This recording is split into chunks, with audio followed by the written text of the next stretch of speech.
सर्वोच्च न्यायालयाने स्थगिती दिली आहे।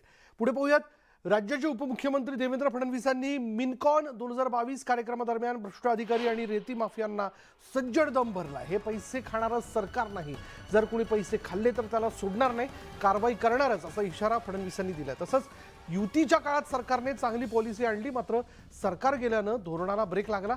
मात्र धोरणालाही माहीत होतं की मी पुन्हा येईन, असा टोलाही त्यांनी लगावला। मैं अभी आशीष जी को पूछ रहा था कि हमने आपको रेती घाट देने की बात कही थी, तो उसका क्या हुआ। तो मुझे बड़ा आश्चर्य हुआ। उन्होंने कहा मैं पिछले 2 साल से प्रयास कर रहा हूं लेकिन टीपी इशू नहीं होती।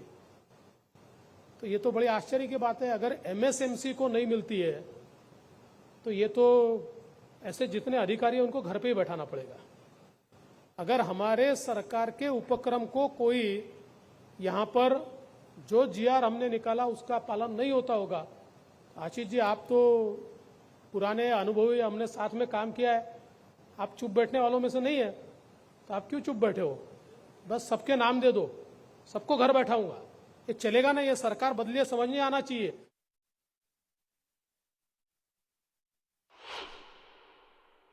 सरकार कोई पैसे खाने वाली सरकार नहीं है, हम लोग कोई धंधा करने वाले सरकार नहीं है।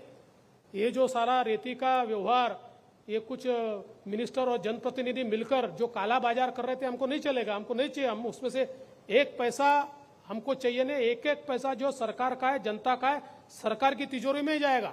और उसमें जो करेगा, मैंने अभी आपने देखा होगा, जो सारे व्यवहार करते थे सबको जेल में डालना शुरू किया। और मैं छोड़ूंगा नहीं, मैं सबको जेल में डालूंगा, क्योंकि इस प्रकार से अगर हमारे एनवायरमेंट को पूरे तरीके से खराब करते हुए, हमारी नदियों को खोद कर और एक नया पैसा सरकार को न देते हुए इस प्रकार का व्यवहार होता होगा, तो वो लोग भी सुन ले। उन्होंने आज तक क्या किया है वो किया है, इसके बाद करेंगे तो छोड़ूंगा नहीं। उनके ऊपर कार्रवाई होगी और पुलिस की कार्रवाई भी होगी, ये उन्होंने ध्यान में रखना चाहिए। पिछले समय आशीष जी ने पॉलिसी तैयार की, लेकिन आशीष जी आपकी सारी पॉलिसीज ये सरकार जाने से वही के वही रह गई। लेकिन आपकी पॉलिसी को भी मेरे ऊपर विश्वास था। जब मैंने कहा था मैं पुन्हा येईल, तो आपकी पॉलिसी को भी मालूम था कि मैं ही आने वाला हूं। इसलिए बीच में आपकी पॉलिसी ने मुंह ही बाहर नहीं निकाला। अब आप चिंता मत करिए, आपने जो नई माइनिंग पॉलिसी तैयार की है वो आप कब तक सबमिट करेंगे। ऑलरेडी कर दी है हर्षदीप जी, हम जनवरी से पहले इसको कर लेंगे।